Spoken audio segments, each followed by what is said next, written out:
cuanto al tema que nos ocupa de acciones individuales de consumidores y usuarios, estamos, después de lo que nos describió Horacio Bernstein en materia de acciones colectivas, ante la empresa más complicada que pueden llegar a pergeniar abogado y cliente, atento a las cosas a las cuales hay que afrontar y los tramiteos que hay que hacer muchas veces para causas de pequeños montos, y ese es uno de los principales problemas, la falta de una instancia que cumpla con las características que quiso la Constitución para acciones que por ahí al individuo, al consumidor aislado, separado, le representan un esfuerzo muy grande en relación al monto que habría para reclamar. El constituyente, en el artículo 42, quiso que para el consumidor haya procedimientos eficaces para la solución de conflictos. La eficacia es un concepto que también viene de los derechos humanos, porque el consumo es sin duda un derecho humano, y tiene que ver con, primero, el acceso a esos medios eficaces, y después que las cuestiones sean resueltas en tiempo corto, esto es celeridad, y en modo adecuado, que sirvan, que sean aptas esas alternativas y esas instancias para dar una solución al reclamo del consumidor. Esto no es un invento feliz del derecho del consumidor, sino que es lo que se llama, tanto en el derecho internacional como en el derecho interno, tutela judicial efectiva, que viene de las directrices de Naciones Unidas para el derecho del consumidor, pero también está presente en todos los instrumentos internacionales, entre ellos también el Pacto de San José de Costa Rica. Y así como el derecho de fondo del consumidor está inclinado en favor del más débil, es un derecho protector, un derecho tuitivo, que busca nivelar desigualdades naturales mediante desigualdades jurídicas, el derecho procesal del consumidor también está impregnado por algunas ventajas, entre comillas, pero ciertas en el significado estricto de la palabra, que están pensadas para facilitar el acceso del consumidor a la justicia y los demás valores que habíamos visto de celeridad y de solución adecuada. Algunas estaban en la ley original y el Poder Ejecutivo en su momento, en el año 93, disparó el poder de veto en un par de asuntos muy importantes, como el beneficio de gratuidad, que ahora vamos a ver, y como la responsabilidad solidaria del artículo 40, disparándole a la ley, bien nació en donde, dirían los cronistas, debe disparar la policía, en las rodillas, para dejar la renga, y que no sirviera como una herramienta adecuada durante mucho tiempo, hasta que en el año 99, recién 6 años después, se reimplantó el artículo 40, y recién en el 2008, con la 26361, se reimplantó el beneficio de gratuidad. Pero vaya esta presentación para tener en cuenta que siempre se estuvo atento a que por ahí, si la ley era un hecho que había que aceptar, algunos intereses había en matarla o en dejar la renga en materia de garantías, que es donde la ley se hace plenamente efectiva. Hoy, después del 2008, de la 26361, tenemos algunas ventajas procesales, pura y exclusivamente, y otras ventajas de derecho de fondo con influencia procesal. La primera ventaja procesal es el procedimiento más abreviado, que es el que el artículo 53 de la ley establece para las acciones de consumo que surjan de la ley, que sería, en nuestro ordenamiento mal llamado nacional, el sumarísimo. Con la particularidad que puede ser que en algunos casos al consumidor esto no le sirva, esto es demasiado por ahí para abogados, porque el sumarísimo tiene un conocimiento, una actividad probatoria más limitada, y por ahí le sea necesario un conocimiento más profundo, una actividad probatoria más exhaustiva, y deba entonces elegir el ordinario. La ley entonces dice que a pedido de parte, y esto es fundamental, puede ser cualquiera de las dos partes, el juez puede ordinarizar el procedimiento o adoptar otro tipo de trámite previo a su transacción. Pero lo que no dice la ley es que el juez puede hacerlo por sí. Sin embargo, ustedes van a encontrar jurisprudencia en donde algunos tribunales han tomado esa facultad en virtud de las benditas facultades ordenatorias e instructorias de los magistrados y han ordinarizado sin pedido de parte el procedimiento. Pero hay que defenderlo como uno de los presupuestos de la celeridad, que en algún caso el consumidor puede llegar a verse necesitado de decir que prefiere otro. El otro punto es el ya aludido beneficio de justicia gratuita, que dice la ley, en el artículo 53 también, que las acciones del consumidor gozan de esta facultad. Al respecto, y con esa sola mención, beneficio de justicia gratuita, se tejieron tres posibilidades. Una amplia, en cuanto a que el beneficio de justicia gratuita comprende el no pago de la tasa, ningún gasto durante el juicio e incluso las costas. Una intermedia sería similar a la de los juicios laborales, donde el consumidor no paga tasa de justicia, ningún gasto durante el juicio, pero sí las costas.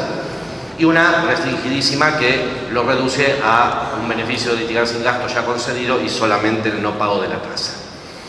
Hasta ahora hay fallos de corte, en el caso Unión de Usuarios con Banca del Laboro, para acciones colectivas que han establecido la tesis amplia. En cuanto al consumidor, ni siquiera va a responder por las costas. No encontramos ningún argumento para no extender esto a las acciones individuales, dado que el derecho de fondo es exactamente el mismo, pero es una cuestión que todavía no ha sido resuelta. Algunos argumentan que esto genera la industria del juicio, no lo hemos visto aparecer ni en las acciones individuales ni en las acciones colectivas, y además el legislador en este punto sí fue sabio y ha dicho que el proveedor puede cuestionar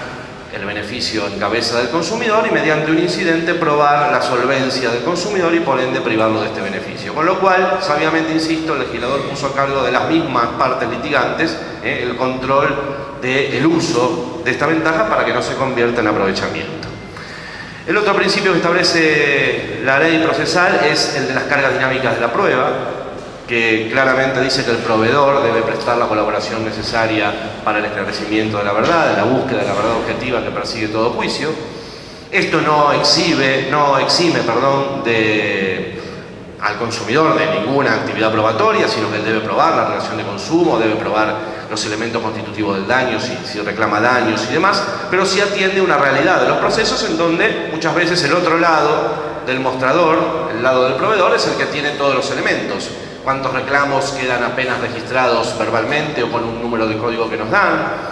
Los servicios públicos, los elementos de medición de la facturación los tienen ellos. En fin, hay muchos casos en donde el monopolio de los elementos acreditantes está en manos del otro lado y va a ser aquel lado el que tenga la obligación de aportarlos al juicio.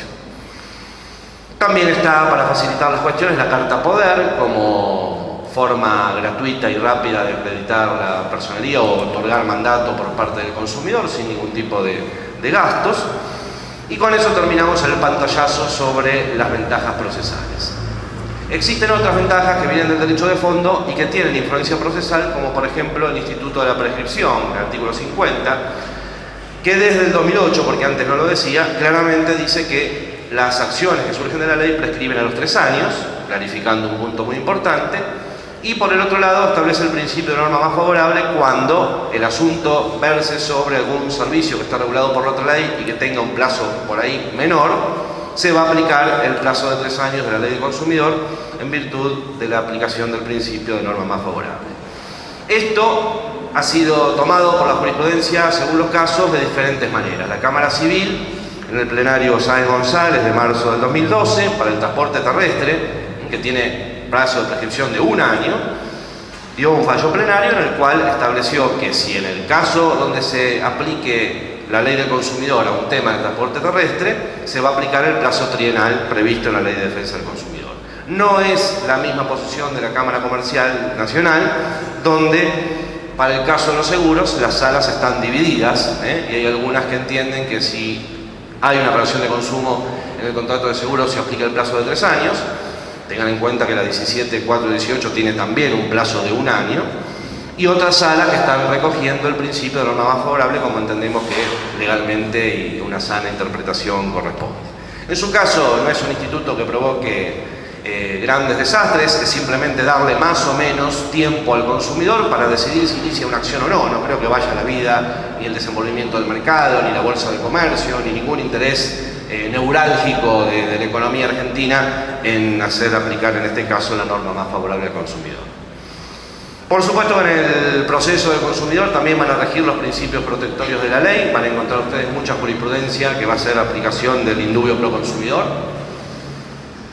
donde la cuestión, cuando parezca dudosa, una duda cierta, debe interpretarse siempre en favor de la parte más débil. Van a haber aplicado por la jurisprudencia el principio de norma más favorable que ya mencioné, pero no solamente a los temas de prescripción, sino al mismo cuerpo de la ley, a los casos de servicios públicos, donde está expresamente contemplado, a los contratos en materia de interpretación de cláusulas abusivas y demás. Van a encontrar también en la ley el principio de orden público del artículo 65, que provoca que estemos hablando de un orden mínimo de protección irrenunciable. Y vamos a ver también el principio de integración normativa, donde la ley de consumidor se integra fundamentalmente con la ley de defensa, de defensa de la competencia y de lealtad comercial, pero también con cualquier otro servicio que está regulado por ley, aplicándose en ese caso la norma más favorable, esté en la norma específica del servicio o esté en la norma del consumidor. Y por último nos quedan los reparatorios. Tenemos el artículo 40 que permite por responsabilidad solidaria demandar en las acciones de consumo a toda la cadena de producción, desde el fabricante o importador hasta el comercializador. Tenemos el principio de reparación integral que rige para todos los casos de daños, entendemos, pero el consumidor está especialmente establecido en el artículo 54 para acciones colectivas. Y tenemos algunas posibilidades especiales de reparación, como el daño punitivo, que sería motivo de una charla extensa muchísimo más específica, quizá algún día en el futuro, que ahora está también amenazado por la reforma del Código Civil de convertirse en algo completamente desnaturalizado, fundamentalmente por el cambio de destino de la multa, que pasaría a ser un criterio judicial y no directamente en favor del consumidor.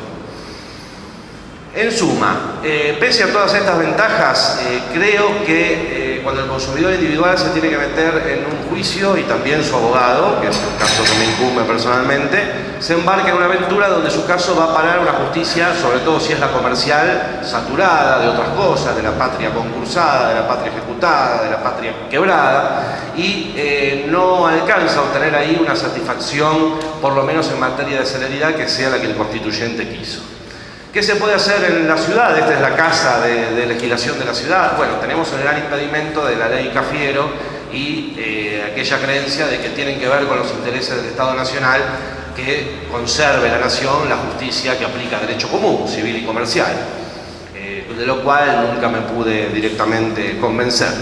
Pero sí tenemos la Constitución de la ciudad, que en la cláusula transitoria 12.5 establece que pueden ser competencia de la ciudad cuestiones civiles y comerciales hasta el monto que establezca la ley. Con lo cual, sumado a que también la Constitución establece que corresponde a la ciudad la organización de la justicia de vecindad, bien podía ser una tarea inteligente legislativa tratar de integrar, aunque sea a esa justicia de vecindad, una justicia de consumo con un procedimiento propio y un fuero especial, aunque sea combinado con la de vecindad, que atienda estos casos de menor cuantía. Que no es ingenuo que no existan, salvo en algunas pocas provincias, y que no es insignificante que no existan, dado que si sumamos el volumen de los pequeños atropellos al consumidor con valor económico que no llegan a la justicia, estamos hablando de un negocio interesante y de una ingenuidad que se podría llamar de otra manera, se podría llamar complicidad. Por lo tanto, con este panorama y esta humilde propuesta de una legislación activa y astuta por parte de la ciudad, aprovechando esta gloriosa autonomía que estamos construyendo a cada rato y advirtiendo para que el público pueda reflexionar por sí mismo sobre algunos peligros de la reforma del Código Civil que se viene, no tanto en el Código, sino en que se aprovecha esto para reformar la ley, desnaturalizando el daño punitivo, como dije, eliminando la ampliación de sujetos protegidos del artículo 1 de la ley, eliminando virtualmente el daño directo a reclamar en sede administrativa y demás. Estamos los consumidores a 20 años el año que viene de la ley 24240 con una luz amarilla tirando a naranja. El más profundo deseo de este humilde expositor es que, al revés que el Padre Nuestro, que así no sea. Gracias.